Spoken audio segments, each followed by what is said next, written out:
Good morning, dreamers. No coffee today. I'm taking myself out to Tim's for a treat because I am now the mother of two high schoolers. Jimmy's graduation was yesterday. It was virtual. It was fantastic because we had a little contest in our living room over how many times we'd hear the word resilient. Pivot showed up a little bit, but not as much as resilient. Resilient was every second word. It was fantastic. And seeing what the kids wrote about their time at Moffat and their time at school was pretty cool. It was really neat.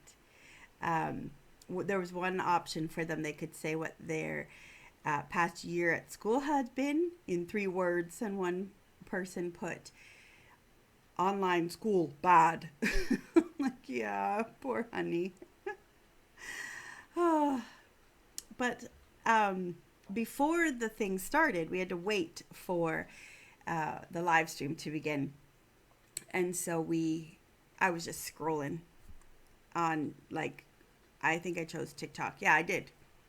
I chose TikTok, and because that's where this thing comes from. I heard this woman, and she was talking about Iffirmations instead of affirmations.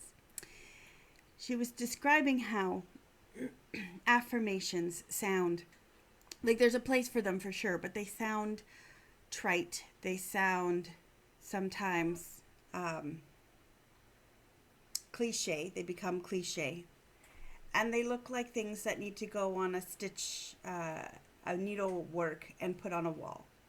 These days it would be live, laugh, love, and with a bunch of family pictures, which is great, but they're assuming something's already true, right? And so often people will say them in order to convince themselves of something, to affirm something. And you're almost affirming the statement as opposed to the person. And she said, what if we say Iffirmations? What if I'm already enough? What if I have what it takes? What if it's going to be okay?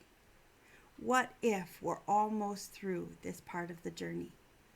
What if? And the thing with what if, instead of we are almost through and I am enough and I have what it takes, the what if leaves wonder.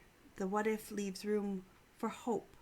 The what if leaves room for not quite measuring up but still being okay with yourself. The what if, the Iffirmation, just leaves a little bit of space, and it doesn't take as much mental and emotional and spiritual help. Because if I say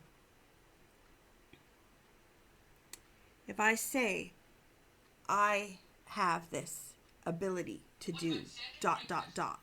right? If I have that ability to do that, I have to convince myself to do that, and I have to achieve in order to make that statement true. But the what if is, what if I do have what it takes?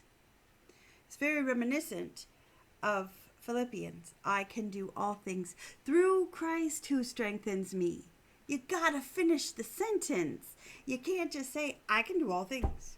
That's an affirmation. But it's more of an Iffirmation when you say, through Christ who gives me strength. Right? And so when you think in a hopeful manner, and when you reframe things and rephrase things with hope and the what if, I bet you I could. I bet you I am enough. What if I look in the mirror and I see that I am beautiful? And it also it makes you think in your head, what's the harm that could come from thinking that I'm beautiful? Right? At least my brain goes down that road. What if it's not true? Oh well. But what if I am? What's the benefit that could come in thinking this? Sometimes we affirm and then we push and push and push to become whatever it is we've affirmed. But what if is a process of trying softer, like Andy Kober said. Try softer. So try a little softer with yourself today and ask what if. Start to Iffirmation yourself instead of convincing yourself something is true. What's the harm in building yourself up? Guess what, people?